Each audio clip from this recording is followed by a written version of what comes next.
my uncle-in-law, I guess my wife's uncle. Uncle-in-law, I love it. Is that, yeah. So is that the right thing? I think so. I'm so bad at knowing like the family names, whatever. But he was an accountant. He's retired now. He's a really successful accountant. Like he has got tons of money. And I remember calling him up once back in the day, like 2015 or whatever. I was starting a company with a couple of colleagues from the university. And I'm just calling for advice. And I'm asking a question. He's like, oh, hang on a second. First thing, no matter what, don't ever do business with your wife. Don't do it. I'm That's just like, funny. oh my goodness.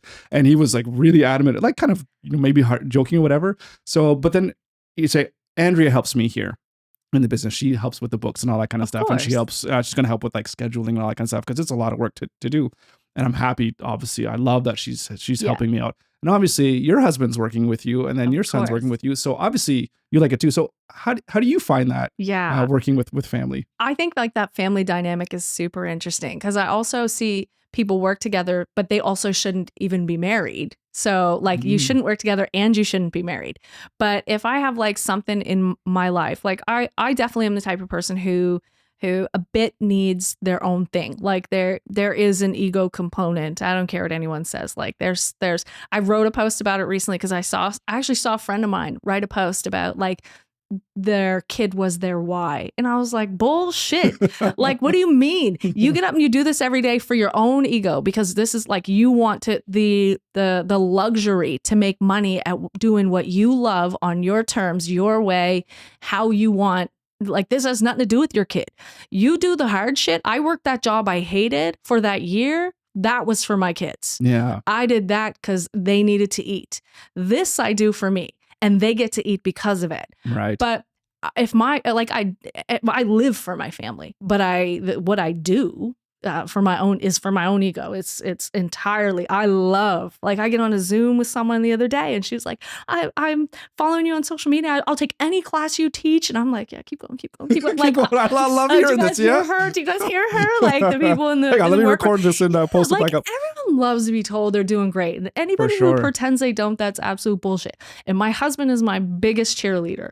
So he's like, it's crazy. Like the way we hype each other up, like it's probably like toxic to an extent because like we are so fuck the world, but so for each other in the best way, like marriage, work. Like he's living in Toronto right now and I'm holding everything down so he can, execute this dream of his with working with the Raptors. Like I have never said, I can't believe I'm here by myself with all these kids in the business. And like never. I am like, everything's fine. Every day I'm like falling apart. Everything's fine. Like, I want that for him so bad. Yeah. So and just the way with my business, when it was a conflict for him emotionally that I was the breadwinner, he still was like, get it stuff, fuck him up, like get him. Like it's amazing. So like when you work with family, it got to be family that you would fuck with not at work too. Right. Like if I have a husband that I wouldn't hang out with, why would I work with them?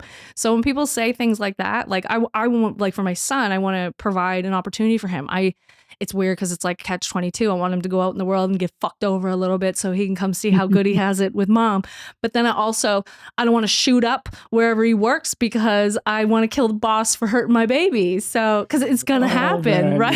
Yeah, like, that protective mama bear comes out. So like there's good and bad to all of it. But I would always, like my whole goal is to create a business for each of my kids so they never go out to like get damaged by a toxic work environment. I'll be the toxic boss to them. I've earned that. No, but so I feel very differently about it. But I know why your uncle said that for sure. There are families that should not work together, but I also think they shouldn't be together too. Yeah, no, I think I wholeheartedly agree with that. Yeah, they're not together anymore too. Okay.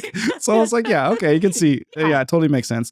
But I really love what you're saying there is that if you two are together on the same page and working towards the same goal, and you both have that attitude that, you know what, it's you and I or us family against the world, which Andrew and I think about that. It's like all these people are telling us we can't do this or whatever. It's like, it's the only partner you could have that has the exact same goal as you. Yeah. Like you're taking care of the same kids, the same household. Like I could go into business with my best friend right now, but she has her own kids. She has her own household, like her own interests. Mine and my husband's interests are exactly the same. Yeah, they're aligned. So I wouldn't want to like be in it with anyone else. Yeah. No, we see it the same way. Yeah, that's awesome. So, there's so many different questions I could ask you on here. So when you're talking about creating something for your kids, and you're saying that you kind of want your son to go out on his own, but then you're also kind of worried about that. Do you, I guess we're talking a little bit about this earlier. How important do you think it is for kids nowadays to go out on their own and try to figure out what the world is like in terms of getting their own jobs, working with other people? And it's interesting because they could go out and I don't understand. I didn't understand the lessons of the shitty bosses until I was like 38. So do I waste the time that I can spend developing his technical skill on making sure he appreciates me as a boss by sending him to work at McDonald's or H&R Block or whatever he'd be qualified for, instead of putting in the time to develop his skill to be, the next Stephanie and put up with a little bit of shit that I wouldn't have to from other employees? Yeah. It's a trade-off of that time, because he's starting so much earlier than I did. He's not doing hair school in the middle. He doesn't have any kids yet. Like he's ahead, and he's actually really, really smart. And the numbers thing is his thing. So you're like, look the other way on the sleeping in and the dress code and the little things, because the technical skill is going to be so important. Yeah. And he has the peopling skill too, and people love him or hate him. It's very similar to me, but it's different because it's a different personality type. So some of the people that hate him love me, and vice versa. We are different personality types, but same interest and skill set with the numbers.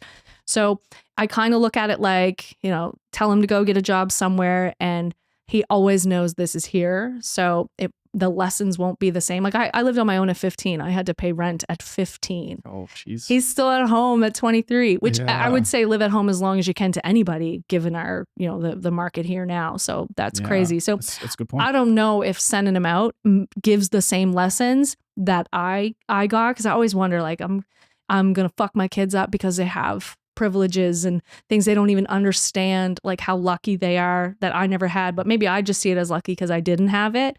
And if you raise good humans, all that shit is like a non-issue.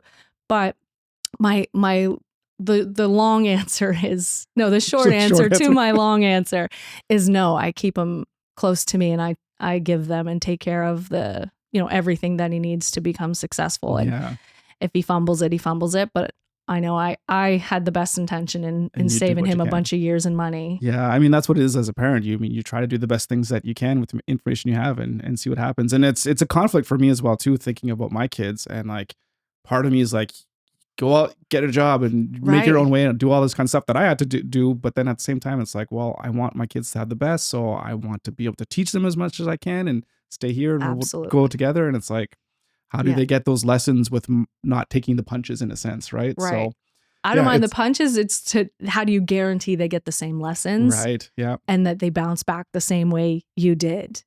And you can't. Yeah. So I can control my environment. So I'm going to keep them in it. Yeah.